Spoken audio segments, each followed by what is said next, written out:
Welcome to winter classes. और आज की क्लास में हम लोग स्टार्ट कर रहे हैं कक्षा 9वीं का भूमिति के मूलभूत संबोध प्रश्न संग्रह 1.2। स्टूडेंट्स, इसके पहले मैंने प्रश्न संग्रह 1.1 का वीडियो बनाया हुआ है। वह वीडियो आपको इस वीडियो के डिस्क्रिप्शन में या तो आप प्ले लिस्ट में जाके वो वीडियो देख सकते हो। वो वीडियो पहले देख लीजिएगा ताकि इस पार्ट का आपको बेसिक नॉलेज हो जाए। अगर आपको बेसिक नॉलेज समझ में आ जाएगा तो सारा चीज आपको आसानी से समझेगा।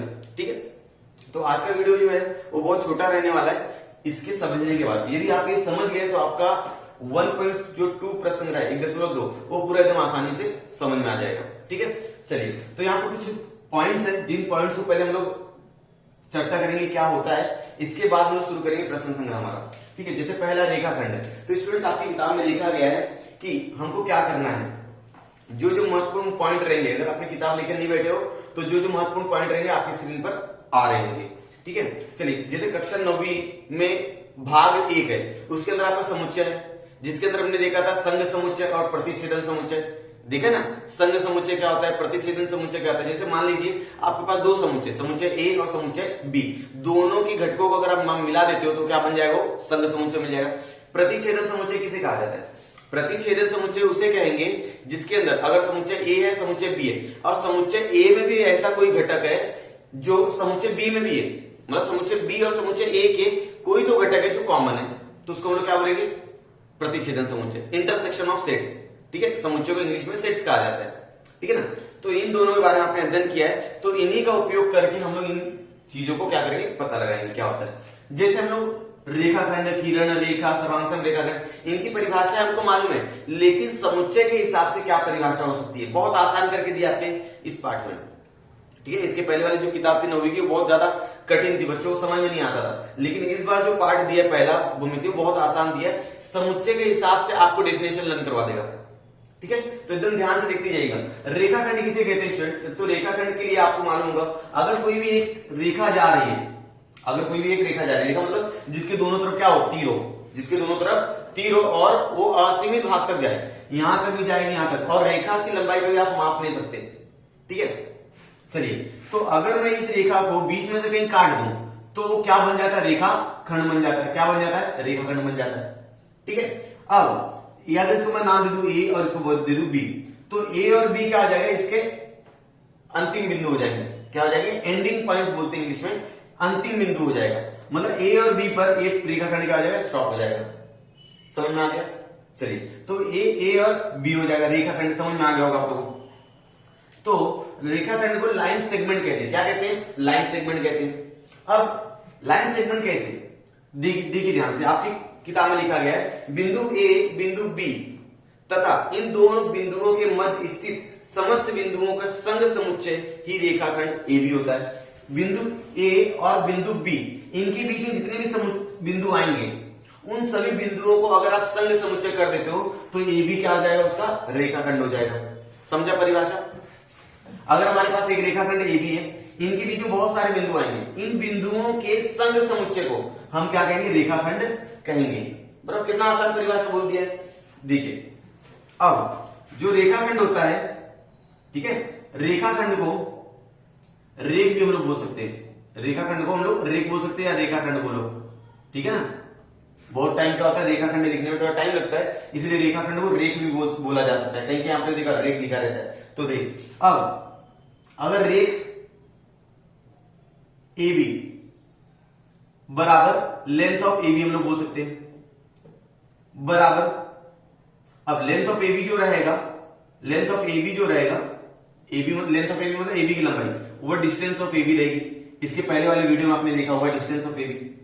ठीक है, मतलब लेंथ ऑफ ए बी बोलो या डिस्टेंस ऑफ ए बी बोलो, ये दोनों बराबर। अगर रेखा ए बी की जो लंबाई 5 है तो मुझे बता दीजिए लेंथ ऑफ ए बी बराबर रहेगा डिस्टेंस ऑफ ए बी, दोनों का लंबाई कितना रहेगा, 5 इकाई रहेगा। ठीक है, तो आपको अभी तक समझ में आ गया रेखाखंड किसे कहते हैं। ठीक है, अगर आपके पास कोई रेखाखंड है, अगर आपके पास कोई बिंदु है, बिंदु ए और बिंदु बी के मध्य आने वाली जितनी बिंदु रहेगी, उन बिंदुओं के संघ समुच्चय को क्या कहा जाता है, रेखाखंड कहा जाता है। ठीक है, चलिए अब अगला क्या है, किरण। किरण जो नॉर्मल वाली परिभाषा हम लोग बताएं, अगर किरण की मैं नॉर्मल परिभाषा बताऊं तो नॉर्मल क्या होता है भाई, एक स्टार्टिंग बिंदु रहेगा और यहां से एक तरफ तीर रहेगा। अगर कोई रेखा जा रही है, कोई रेखा जा रही है, अगर मैं यहां से इसको काट दूं, एक ही तरफ से काट दूं, तो क्या बन जाती है? किरण बन जाती है। इसके अंदर इसको क्या बोलते हैं? आरंभ बिंदु कहते हैं। ये हो जाएगा बी, इसको हम लोग क्या बोलेंगे? आरंभ बिंदु कहेंगे। क्या कहेंगे स्टूडेंट्स? आरंभ बिंदु। ठीक है, आरंभ बिंदु कहेंगे। इसके एक ही तरफ क्या होता है? तीर होता है, और जिस तरफ तीर रहेगा वहां की लंबाई आप लोग नहीं नाप सकते। यहां पर आरंभ बिंदु रहेगा, लेकिन अंतिम बिंदु क्या होगा वो पता है क्या? नहीं है। अंतिम बिंदु कहां रहेगा ये नहीं मालूम होता है। किरण में आरंभ बिंदु तो दिया रहेगा, लेकिन ये अंतिम बिंदु कहां है? क्योंकि तीर है ना, ये चलता जाएगा। अंतिम बिंदु को पता नहीं है। देखते हैं हमारे समुच्चय के हिसाब से इसकी परिभाषा क्या हो सकती है। देखिए आपकी किताब में लिखा हुआ है रे ए बी। क्या कहते हैं इसको इंग्लिश में? रे कहा जाता है। क्या कहा जाता है? रे कहा जाता है। रे ए बी बोलेंगे। माना ए और बी दो भिन्न बिंदु हैं। ए और बी क्या है? दो भिन्न बिंदु हैं। रेख ए बी पर के सभी बिंदु, ए बी पर के सभी बिंदु ए बी पी। अब यहां पर क्या बोला? ए बी पी, एक रेख ही बोला उसने। ए बी पी ऐसे समस्त बिंदु पी का संग समुच्चय ही किरण ए बी रहेगा। अगर ए बी और इसके अंदर जितने भी बिंदु आएंगे, चाहे इस तरफ रहे, चाहे इस तरफ रहे, ठीक है ना, चाहे इस तरफ रहे, चाहे ए बीच में रहे, तो ए बी पी से मिले हुए संग समुच्चय को हम लोग क्या बोलेंगे? किरण बोलेंगे। ठीक है, बिंदु ए को किरण का आरंभ बिंदु कहते हैं। जो ए बी किरण है, ए क्या हो जाएगा? उसका आरंभ बिंदु हो जाएगा। बिंदु ए को हम लोग आरंभ बिंदु कहते हैं। ठीक है, चलिए आपको समझ में आ गया होगा अब तक कि किरण किसे कहा जाता है। अब समझ लेते हैं रेखा किसे कहते हैं। रेखा आपको मालूम है, ऐसी तीर जिसको दोनों तरफ से तीर का निशान हो, और इसका अंतिम बिंदु और आरंभ बिंदु आपको मालूम ही नहीं रहेगा। ठीक है ना, उसको क्या कहेंगे? रेखा कहेंगे। लाइन कहा जाता है इंग्लिश में। देखिए आपकी किताब में क्या लिखा है? किरण A B, Kiran A B, यहां पर किरण ए बी देख लो आप लोग का बिंदु समुच्चय, उसकी विपरीत बिंदु समुच्चय मतलब ए और बी के बीच में जितने बिंदु आते हैं उसको बोल रहा हूं बिंदु समुच्चय। किरण ए बी का बिंदु समुच्चय तथा उसके विपरीत किरण का बिंदु समुच्चय। इसके विपरीत मतलब बच्चों, अगर मैं इसको बोलूं, इसके बी के विपरीत इधर जाएगा और ए के विपरीत इधर जाएगा। किरण ए बी के मध्य की बिंदु और उसके विपरीत बिंदुओं के समुच्चय मिलकर जो संग समुच्चय बनता है उसे क्या कहते हैं? ए बी कहेंगे, रेखा कहेंगे। मतलब ए बी के बीच में जो समुच्चय आएगा वो भी, और उनके विपरीत जो बिंदु रहेंगे उनको भी मिलाकर जो संग समुच्चय बनेगा उसे हम लोग क्या कहेंगे? रेखा कहेंगे। चलिए समझ में आ गया होगा। ठीक है, चलो रेख ए बी का बिंदु समुच्चय रेखा ए बी, रेख ए बी, ये क्या है? रेखाखंड। रेख ए बी, यह रेखा ए बी का क्या रहेगा? उप समुच्चय रहेगा, क्योंकि जो रेख ए बी है वो पूरे रेखा के अंदर आ रहा है। उप समुच्चय मतलब समझता हो आप लोग को, गणित में पहला पाठ है भाग 1 में। ठीक है ना, तो रेख ए बी जो रहेगा, रेख ए बी, यह रेखा ए बी का उप समुच्चय रहेगा। क्या रहेगा? उप समुच्चय। उप समुच्चय। अब रेख मतलब रेखाखंड, और ये रेखा इत्यादि। समझा? चलिए अब आगे अगला टॉपिक है सर्वांशम रेखाखंड। ये वाला स्टूडेंट चल रहा है सर्वांशम रेखाखंड। सर्वांशम रेखाखंड मतलब ऐसे दो रेखाखंड ले लीजिए, अगर दो रेखाखंडों की लंबाई समान है, अगर दो रेखाखंडों की लंबाई क्या है? समान है। मतलब यहां पर एक रेखाखंड है ए बी और दूसरी रेखाखंड है सी डी। अगर दो रेखाखंडों की लंबाई समान है मतलब रेख ए बी बराबर रेख सी डी बराबर 5 मान लेते हैं, तो ये दोनों की लंबाई समान होगी। अगर लेंथ ऑफ ए बी बराबर रहेगा लेंथ ऑफ सी डी, तो ही हम लोग बोलेंगे रेख ए बी सर्वांशम है रेख सी डी के। ठीक है, इसको क्या कहा जाता है? सर्वांशम का चिन्ह कहेंगे। इसको क्या कहेंगे? सर्वांशम का चिन्ह। समझे स्टूडेंट्स? अगर दो रेखाखंड की लंबाई सर्वांशम है या दो रेखाखंडों की लंबाई समान है, तभी जाके दोनों रेखाखंड क्या होगा? सर्वांशम होगा। चलिए ये समझ में आ गया। अब रेखाखंडों की सर्वांशमता के गुणधर्म, रेखाखंडों की सर्वांशमता के गुणधर्म। ठीक है, चलिए ये टॉपिक देख लेते हैं स्टूडेंट्स। अगला टॉपिक देख लेते हैं रेखाखंडों की सर्वांशमता के गुणधर्म, प्रॉपर्टीज ऑफ कॉन्ग्रुएंट सेगमेंट। अगर दो रेखाखंड सर्वांशम है तो उनकी क्या क्या गुणधर्म हो सकते हैं? तो पहला गुणधर्म परावर्तकता, रिफ्लेक्सिविटी। दूसरा गुणधर्म है सममिति, सिमेट्री, संक्रमकता, ट्रांजिटिविटी। स्टूडेंट्स मान लेते हैं हमारे पास एक रेखा है, एक क्या है, रेखाखंड है, रेख ए बी सर्वांगसम रहेगा खुद के, रेख ए बी सर्वांगसम रहेगा रेख बी ए, समझा? रेख ए बी बोलो या बी ए बोलो, नाम अलग अलग हो सकता है, उल्टा सीधा आप बोल सकते हो, ठीक है। रेख ए बी खुद के ही सर्वांगसम रहेगा, तो आपको परावर्तन मतलब समझ में आ गया कि कोई रेखाखंड खुद के ही सर्वांगसम होता है, ठीक है। अब दूसरे में क्या बोला है, सममिति। सममिति में क्या हो जाएगा, एक रेख है, रेख ए बी सर्वांगसम है रेख सीडी के, मान लेते सीडी के, दो यहां पर रेख हैं, रेख ए बी जो है वो सीडी के सर्वांगसम है, तो मैं बोल सकता हूं इसलिए रेख सीडी सर्वांगसम रहेगा रेख ए बी के, समझा? चलिए अब अगला एग्जांपल ले लेते हैं, संक्रमकता, ट्रांजिटिविटी। क्या हो जाएगा, इसमें तीन रेखाखंड एक दूसरे के सर्वांगसम नहीं है। कितने रेखाखंड, तीन। देखिए कैसे, मान लेते रेख ए बी सर्वांगसम है रेख सीडी के, बराबर। फिर रेख जो सीडी है वो सर्वांगसम रेख पी क्यू के, ए बी सीडी और पी क्यू तीन रेखाखंड है, तो अब ए बी जो रहेगा वो पी क्यू के क्या रहेगा, सर्वांगसम रहेगा, तो हम लोग बोलेंगे इसलिए रेख ए बी जो रहेगा वो सर्वांगसम रहेगा रेख पी क्यू के। समझा होगा, समझ में आ गया? चलिए अब अगला टॉपिक है रेखाखंड का मध्यबिंदु, रेखाखंड का मध्यबिंदु। तो देखिए इस टॉपिक को यहां पर मैं बता देता हूं, अगर आपकी कोई रेखाखंड है ए बी और इस रेखाखंड की लंबाई जो है वो 10 सेंटीमीटर, कितनी स्टूडेंट्स, 10 सेंटीमीटर, तो मध्यबिंदु मतलब होता है कि बीच में आएगा 5 पर, मान लेते एम क्या इसका मध्यबिंदु है, तो लेंथ ऑफ ए एम बराबर रहेगा लेंथ ऑफ एम बी, मतलब ए एम की लंबाई एम बी की लंबाई के क्या आएगा, बराबर रहेगा। तो इस स्थिति में जो बिंदु एम रहेगा, बिंदु एम, यह रेख ए बी का मध्यबिंदु रहेगा। समझ में आ रहा है, समझा ना? और याद रखिएगा किसी भी रेखाखंड में एक और केवल एक मध्यबिंदु हो सकता है। अगर आपके पास कोई भी रेखाखंड है उसके अंदर अगर किसी ने पूछा कितने मध्यबिंदु हो सकते हैं, तो आप बोलोगे केवल एक, क्योंकि किसी भी रेखाखंड को दो सर्वांगसम भाग में एक ही बार बांटा सकता है, तो उसका मध्यबिंदु एक ही रहेगा। अगर उसने बोला, जैसे मान लो यहां पर ए और बी है, ठीक है, बहुत ज्यादा गलती हो गई, समझ में आ रहा होगा आप लोगों को, ए एम क्या होता है, इसका मध्यबिंदु है। अगर किसी ने बोला ए एम का मध्यबिंदु हो सकता है क्या, हाँ, कितना मध्यबिंदु का, एक होगा, मान लो उसका मध्यबिंदु डी हो गया। अब कोई बोला एमबी का मध्यबिंदु हो सकता है क्या, हाँ हो सकता है, उसका मध्यबिंदु सी मान लिया। अब सीबी का मध्यबिंदु ऐसा, समझ में आ रहा है? तो किसी भी रेखाखंड का एक और केवल एक मध्यबिंदु हो सकता है। चलिए स्टूडेंट्स, कहां तक हो गया, रेखाखंड के मध्यबिंदु हो गया। अब रेखाखंडों की तुलना करो, रेखाखंडों की तुलना, तो इसको मैं थोड़ा सा मिटा लेता हूं और आपको करके बता देता हूं। चलिए स्टूडेंट्स, अब हमको देखना है रेखाखंडों की तुलना, कंपैरिजन ऑफ सेगमेंट्स। ओके, दो सेगमेंट्स का हम लोग क्या करना है, तुलना करना है। मान लेते हमारे पास एक रेखाखंड है और ये दूसरा रेखाखंड है। अगर मैं पूछूं किसमें से बड़ा कौन है, मान लीजिए इसका नाम है ए बी और इसका नाम है सी डी।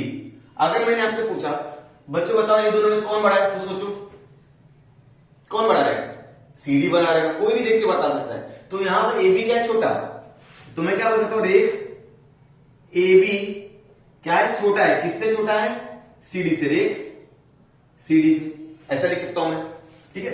अब जो बड़ा रहेगा उसकी तरफ ही मुंह खुला रहेगा, मुंह खुला रहना मतलब समझ में आ रहा है आपको, जो बड़ा रहेगा उसकी तरफ ही रहेगा, ठीक है। अब मैं इसको क्या बताऊं, लेंथ ऑफ ए बी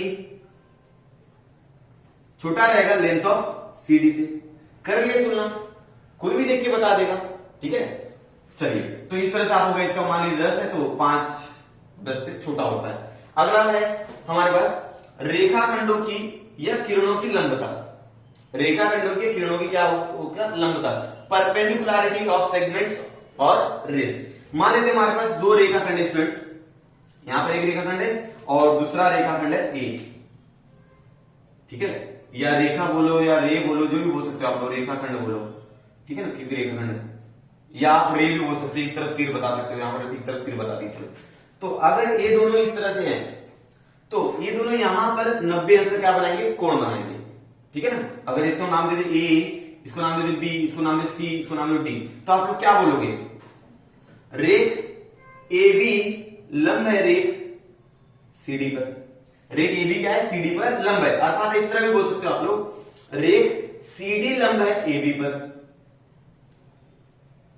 मतलब अगर दो रेखाखंड या दो किरण या तो एक रेखा एक किरण, ध्यान से सुनो, दो रेखाखंड दो किरण या तो एक रेखाखंड एक किरण एक दूसरे के ऊपर अगर लंबवत बनाती है, 90 अंश का कोण बनाती है, तो एक दूसरे क्या होगी, वो लंब हो जाएंगे। मतलब यहाँ पर बनने वाला कोण कितना रहेगा, 90 अंश का रहेगा।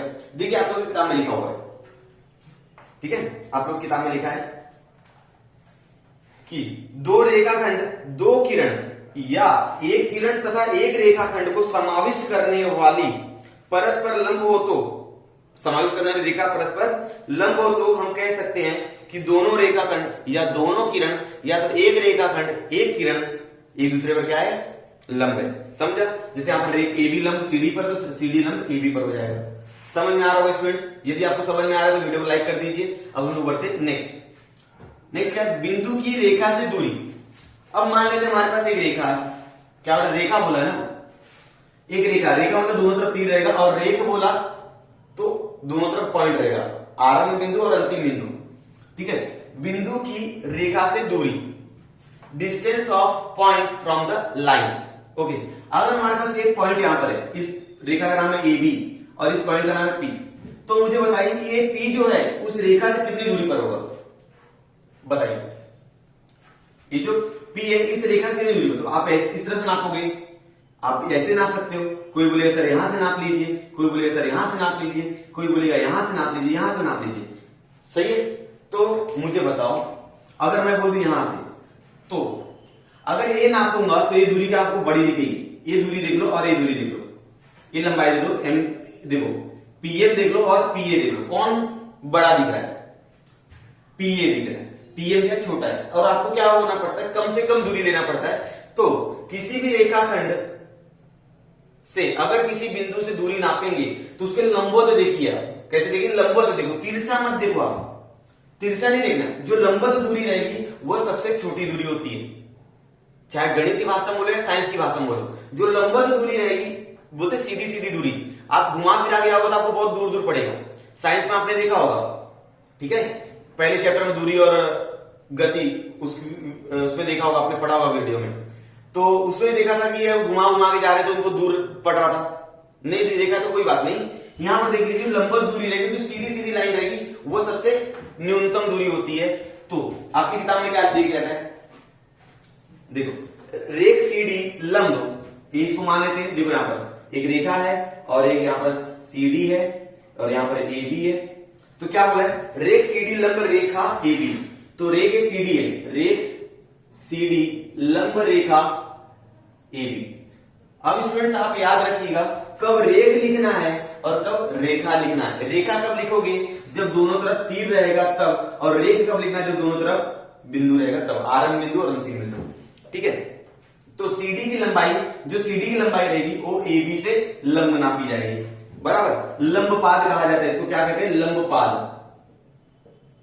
समझा होगा स्टूडेंट्स अभी तक? तो चलिए अब हम लोग क्या करते हैं, ये हमारा बेसिक कंसेप्ट हो गया। अगर आपको ये सारी चीजें समझ में आई होगी स्टूडेंट्स, तो अब हम लोग शुरू करते हैं हमारा प्रश्न संग्रह 1.2। ज्यादा नहीं, 5 या 10 मिनट और लगेगा, आपको पूरा प्रश्न संग्रह समझ में आ जाएगा। चलिए तो स्टूडेंट्स, मैंने आपके सामने प्रश्न नंबर 1 लिख दिया है 1.2 का। क्या है स्टूडेंट्स, सवाल पढ़ लेते हैं पहले।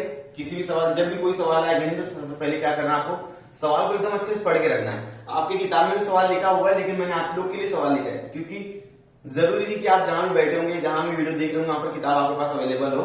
अगर नहीं रहेगा तो भी आप लोग यहां से देख के पढ़ सकते हो, ठीक है। चलिए, तो नीचे दी गई सारणी में संख्या रेखा पर स्थित बिंदुओं के निर्देशांक दिए गए। नीचे एक सारणी बनाई गई, देख रहे हो कि आप लोग एक सारणी है, इसमें संख्या रेखा में स्थित बिंदुओं के निर्देशांक दे दिए गए। मतलब ये बिंदु ABCDE, ये 5 बिंदु दिए गए, उन 5 बिंदु के निर्देशांक दे दिए कि A का निर्देशांक -3 है, B का निर्देशांक 5 है, C का निर्देशांक 2 है, D का निर्देशांक -7 और E का 9 है, ठीक है। सारणी के आधार पर बताइए कि रेखाखंड सर्वांगसम है कि नहीं है। स्टूडेंट्स, आपको रेखाखंड सर्वांगसम कैसे बताते आता है, आपको मालूम है, यदि दो रेखाखंडों की लंबाई समान है, जैसे आप लोग वीडियो अगर स्टार्टिंग से देख रहे होंगे तो आपको मालूम है, अगर दो रेखाखंडों की लंबाई समान है तो रेखाखंड क्या हो जाएगा, सर्वांगसम हो जाएगा।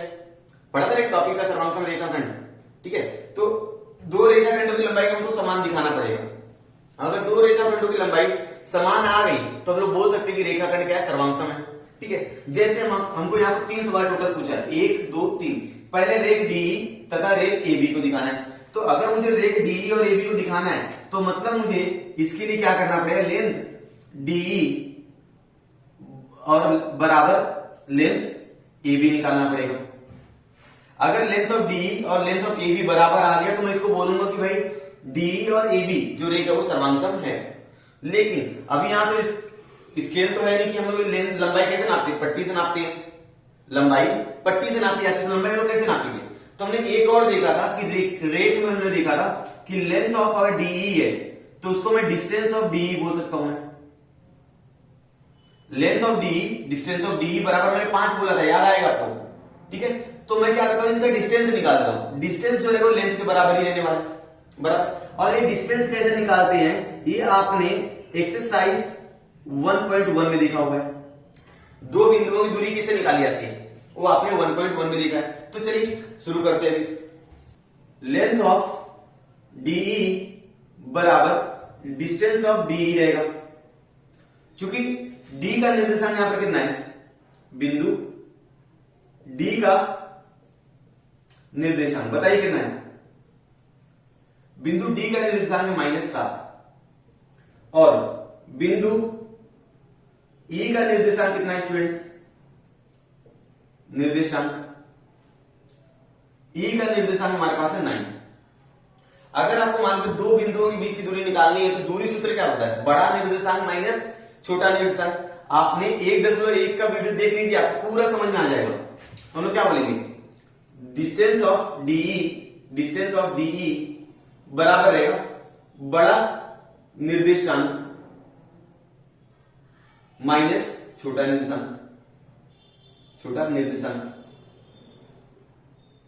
अगर मैं आपसे पूछूं कि -7 और 9 में कौन बड़ा है, तो छोटा छोटा बच्चा जानता है 9 बड़ा है। तो 9 ये माइनस इसका और ये माइनस इसका, बराबर। तो 9 माइनस माइनस क्या हो जाएगा, +7 बराबर कितना हो जाएगा, 16। इसको 1 नंबर दे दीजिए। ठीक है, आप जिस तरह आपने डीई का निकाला, जिस तरह आपने डीई के लिए प्रोसेस किया, आप उसी तरह किसके लिए करोगे, एबी के लिए करोगे। सही बात बोल रहा हूं। चलो अब एबी के लिए करते हैं हम लोग। देखो मैं एबी के लिए यहां पर करता हूं। इसी प्रकार आप एबी के लिए करोगे। किसके लिए करोगे, एबी के लिए। तो लेंथ ऑफ एबी बराबर रहेगा स्टूडेंट्स डिस्टेंस ऑफ एडी के। आपने जब रेखाखंड का मैं टॉपिक समझा रहा था वीडियो की स्टार्टिंग में, तभी बताया था कि जो लेंथ ऑफ एबी रहेगा वो डिस्टेंस ऑफ एडी के बराबर रहेगा। अब डिस्टेंस ऑफ एडी निकालने के लिए हमको दोनों बिंदु का निर्देशांक चाहिए। बिंदु ए का निर्देशांक, बिंदु ए का निर्देशांक कितना है हमारे पास, तो देखिए ए का निर्देशांक हमारे पास -3 है। और बिंदु डी का निर्देशांक -7 है। ए बी सॉरी यहां पर बी है, बी का निर्देशांक बताइए कितना आएगा। बी का निर्देशांक देखो 5 है। ठीक है, अब आपको मालूम है क्या निकालना है, डिस्टेंस ऑफ ए बी बराबर बड़ा निर्देशांक और माइनस छोटा निर्देशांक। ठीक है, अब बड़ा निर्देशांक कौन है, अगर -3 और 5 की बात करूं तो बड़ा कौन है, 5 है। तो 5 इधर लगा दिया, माइनस फॉर्मूले का और माइनस इसका, संख्या का माइनस ब्रैकेट में आएगा। अब देखो आपको मालूम है कि 5 माइनस माइनस होता है +3, तो कितना हो जाएगा 8 हो जाएगा। कितना हो जाएगा 8। अब इसको आप लोग दे दीजिए 2। अब आप लोग 1 और 2 देखिए। एक समीकरण 1 में आपको 16 दिख रहा है और समीकरण 2 में आपको कितना दिख रहा है, 8 दिख रहा है। चूंकि मैंने बोला दोनों की लंबाई सर्वांगसम होनी चाहिए, तो हम लोग क्या बोलेंगे, 1 और 2 से। 1 और 2 से मालूम पड़ता है लेंथ ऑफ डीई बराबर नहीं है लेंथ ऑफ एबी के। लेंथ ऑफ डीई बराबर नहीं है लेंथ ऑफ एबी के, लिख सकते हैं। फिर उत्तर में लाइन लिखेंगे, इसलिए रेख डीई और रेख ए बी सर्वांग नहीं हो सकते। रेखाखंड ए बी, रेख ए बी और रेख डी सर्वांग नहीं है। समझ में आ गया होगा आप लोगों को। अगर यहां पर दोनों का दूरी समान आ गया तो आप बोलो सर्वांग है, ठीक है। अगर नहीं आया तो नहीं है। देख लिया आप लोगों ने किस तरह सॉल्व किया, मैंने बहुत आराम से किया, बहुत आसानी से किया। आप लोगों को क्या करना है, अगर आपको ये समझ में आ गया तो ये दूसरा और ये तीसरा आपको होमवर्क करना है, और ये सर्वांग है कि नहीं है आप मुझे कमेंट सेक्शन में कमेंट करके बता दोगे, ठीक है। अगर आप तो चलिए स्टूडेंट्स शुरू कर लेते हैं question number 2, question number 3, question number 4। तीनों क्वेश्चन बहुत आसान है प्रश्न, इसलिए मैंने एक साथ लिख दिया ताकि मुझे बार बार किताब उठा के देखना ना पड़े, ठीक है। क्या है, बिंदु M यह रेख AB का मध्य बिंदु है तथा AB की लंबाई जो है वो दिया है 8, तो AM कितना होगा। तो मान लीजिए हमारे पास यहाँ पर रेख है, ये हमारा रेख है, ठीक है। रेख के दोनों तरफ बिंदु होता है, ठीक है। इसका नाम A दे दिया, इसका नाम B दे दिया, बराबर। और M क्या है, इसका मध्य बिंदु तो एकदम बीच में आएगा। और चूंकि यहां पर स्टूडेंट्स आप लोग को ना AB की लंबाई दी गई है, कितना दी गई है 8, A से लेकर B की लंबाई दिया है 8, तो आपको क्या ज्ञात करना है, आपको ज्ञात करना है AM। ये जो AM है ना, ये दूरी आपको ज्ञात करना है। देखिए स्टूडेंट्स, इसको ज्ञात करने के दो तरीके हैं, क्योंकि यहाँ पर M जो है ये दोनों का मध्य बिंदु है। तो अगर मैं बोलूं कि मुझे AB चाहिए तो AB बराबर कितना दिया स्टूडेंट्स, 8 दिया है। तो दोनों तरीका मैं बताऊंगा, आप दोनों तरीका में से जो तरीका आपको अच्छा लगेगा आप कर लीजिएगा आसानी से। क्योंकि यहाँ पर AB जो है वो AM प्लस MB से मिलकर बना हुआ है, AB जो AM प्लस MB से मिलकर बना हुआ है, बराबर 8। अब यहां पर मान रख दो उसका, AM का मान हमको मालूम नहीं है, ठीक है। AM का मान मालूम है कि हमको नहीं मालूम है।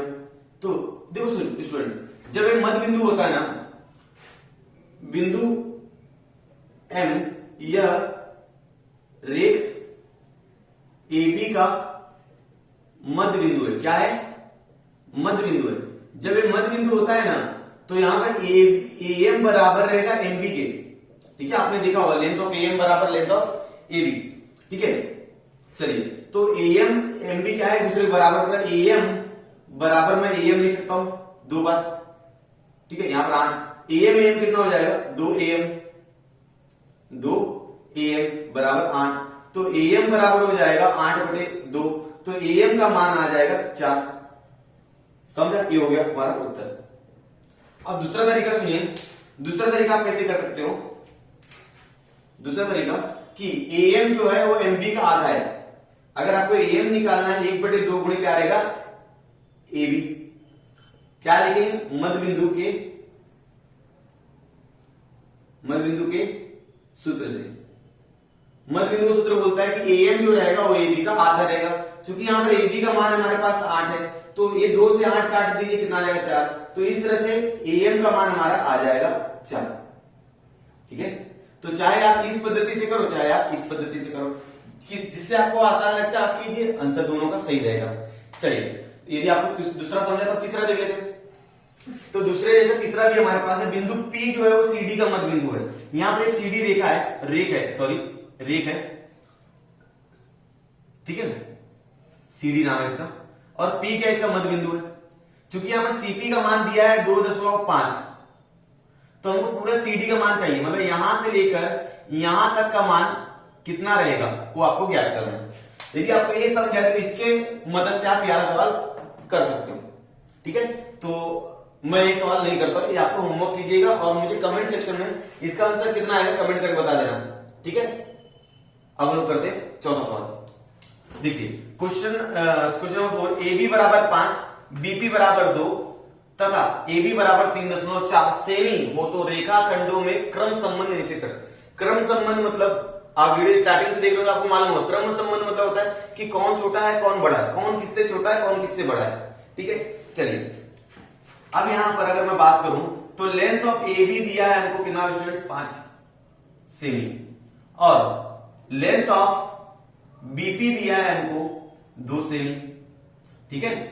अब लेंथ ऑफ यहां पर स्टूडेंट्स AP आएगा, क्या आएगा AP हमको दिया है 3.4 सेमी, ठीक है।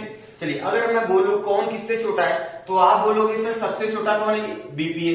तो आप बोलोगे सर सबसे छोटा मुझे 2 दिख रहा है, फिर उससे बड़ा मुझे 3.4 दिख रहा है, फिर उससे बड़ा मुझे 5 दिख रहा है, ये बोलोगे। इसलिए अब 2 किसके लिए, 2 है एपी के लिए, लेंथ ऑफ एपी छोटा है, किससे छोटा है, लेंथ ऑफ बीपी, बीपी किससे छोटा है, लेंथ ऑफ एबी। हो गया ना क्रम संबंध, देखो समझ में आ गया। चलिए तो ये सवाल नंबर हो गए 2, 3, 4। हाँ स्टूडेंट्स को आपको होमवर्क करना है, होमवर्क करके प्लीज कमेंट करके मुझे बता दीजिएगा आपका आंसर क्या है।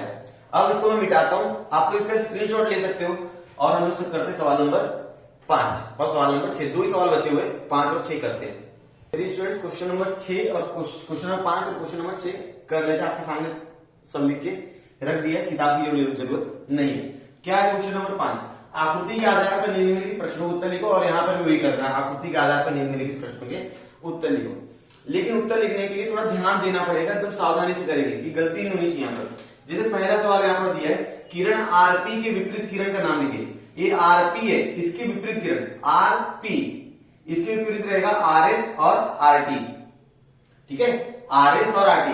अगर आर से लेकर एस तक जाओगे तो आरएस हो जाएगा और टी भी हो सकता है। तो किरण आरएस तथा किरण आरटी, विपरीत किरण देखना है, आरपी के विपरीत किरण, ये आरपी है ना, किरण आरपी के विपरीत, यहां पर है ये इस साइड जा रहा है, इस तरफ जा रहा है तो ये इस तरफ।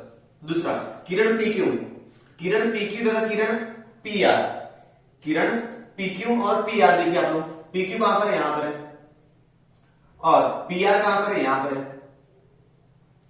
का प्रतिच्छेदक समुच्चय लिखिए। अब मुझे बताइए स्टूडेंट्स, पीक्यू सॉरी आरक्यू और पीक्यू में दोनों में कौन आ रहा है, पीक्यू आ रहा है ना, इतना दूरी देखो, इतना दूरी दोनों में है, तो इसका पीक्यू क्या आ जाएगा, प्रतिच्छेदन। प्रतिच्छेदन मतलब ऐसा कोई घटक या ऐसी समुच्चय जो दोनों में आए, उस समुच्चय का ऐसा घटक जो दोनों में आ जाए। तो यहां पर आरक्यू जो है, पीक्यू जो पीक्यू में भी आ रहा है, पीक्यू जो है आरक्यू में भी आ रहा है, तो आ जाएगा किरण पीक्यू। ठीक है, चलिए अब अगला है किरण पीक्यू, क्या बोला, किरण पीक्यू, यहां पर है किरण क्यू आर, पीक्यू और क्यू आर का संघ समुच्चय बताइए। पीक्यू और क्यू आर संघ समुच्चय मतलब उन छोटे छोटे जो खंड है उनको सबको क्या करना है, जोड़ना है। ठीक है ना, तो पीक्यू से लेकर पी आरक्यू, तो आरक्यू क्या आएगा, इसका संघ समुच्चय हो जाएगा, ये पूरी दूरी आरक्यू। क्या बोलेंगे, किरण सॉरी रेख आरक्यू, बराबर है। चलिए अब अगला, रेख क्यू आर, ये कौन कौन सी किरणों का उपसमुच्चय है। क्यू आर देखिए, क्यू आर कौन कौन सी किरणों का उपसमुच्चय है।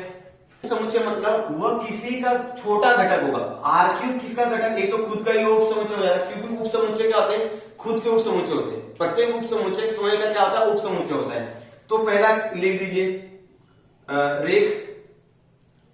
रेख कौन कौन सी किरणों का उपसमुच्चय है, किरण क्यू आर।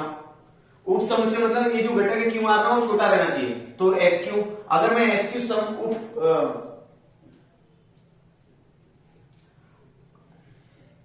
अगर मैं एस क्यू संघ समुच्चय लूंगा तो आर क्यू क्या हो जाएगा, उसका उपसमुच्चय हो जाएगा, तो एस क्यू किरण एस क्यू, और किरण पी